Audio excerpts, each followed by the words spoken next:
తిన్నింటి వాసాలను లెక్క పెట్టడం అన్న సామెత మనం వినే ఉంటాం. ఈ న్యూస్ వింటే అది నిజమేనేమో అనిపిస్తుంది. తాజాగా ఒక ఆఫీస్లో ఎంప్లాయీగా చేరిన శివకృష్ణ దొంగతనాలనే బాటగా మలుచుకున్నాడు.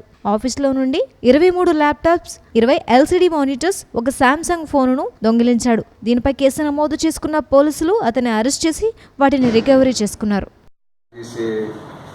ఒక ఏజెన్సీతో ఆయన అందులో అసిస్టెంట్స్గా ఒక బిజినెస్ చేస్తున్నాడు. యుఐడి వాళ్ళ అథారిటీస్తో టైఅప్ అయ్యి యూనిక్ ఆధార్ కార్డ్స్ ఏదైతే తయారు చేసే క్రమంలో ఆ ఏజెన్సీతో ఆయన టైఅప్ అయి ఉన్నాడు. ఆ బిజినెస్ చేస్తున్నాడు. అందులో ఈ ముద్దాయి ఎవరైతే ఉన్నారో కాకర్ల శివకృష్ణ, ఈయన అతను అక్టోబర్ మొదటి వారంలో నేను ఆయన దగ్గర పని కుదురుతాడు.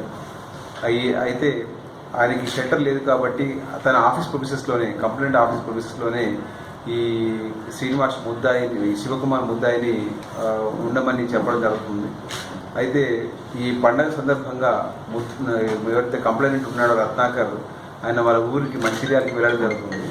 ఆయన మళ్ళీ 24th రోజు 10th రోజు వెళ్ళి 24th రోజు ఇంటికి వాళ్ళ బ్యాక్ ఆఫీస్కి వచ్చేసరికి అయితే అందులోంచి డోర్స్ ఓపెన్ చేసి ఒక 23 ల్యాప్టాప్స్, 20 LCD మానిటర్స్, తర్వాత ఒక మొబైల్ ఫోను, తర్వాత ఆధార్ తయారు చేసే మెషిన్ కూడా పోవడం జరిగిందనమాట. సో దాంతో ఆయన కంప్లైంట్ ఇవ్వడం జరిగింది.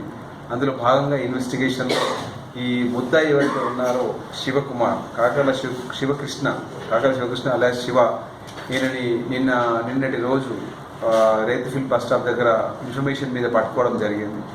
ఆయన పట్టుకున్న తర్వాత ఇంట్రాగేట్ చేయడం జరిగింది. ఇంట్రాగేట్ తర్వాత ఆయన చెప్పిన దాన్ని బట్టి ఈ మొత్తము 23 ల్యాప్టాప్స్, 20 LCD మానిటర్స్, ఒక శాంసంగ్ మొబైల్ ఫోన్ ఆయన దగ్గర నుంచి రికవరీ చేయడం జరిగింది. సో ఆయనని మెజిస్ట్రేట్ ముందు ఈరోజు ప్రొడ్యూస్ చేయడం జరుగుతుంది. సో ఈయన నేటివ్ వచ్చేసి ఆయనకి యాక్చువల్గా ఈ native of Macherla, Guntur. So ఇక్కడ పని కోసమని వచ్చి ఈ విధంగా వాళ్ళు లేనప్పుడు అడ్వాంటేజ్ తీసుకొని ఆ డోర్స్ యొక్క స్క్రూస్ను ఓపెన్ చేసి ఆయన ఆప్షన్స్లో ఇవన్నీ కూడా థెఫ్ట్ చేసి ఆయన డిస్పోజ్ చేయడం జరిగింది. ఆయన పట్టుకున్న తర్వాత ఇంట్రాగేషన్లో మరి ఇవన్నీ కూడా ఈ 23 ల్యాప్టాప్స్, 20 LCD మానిటర్స్ అన్నింటినీ కూడా రికవర్ చేయడం జరిగింది.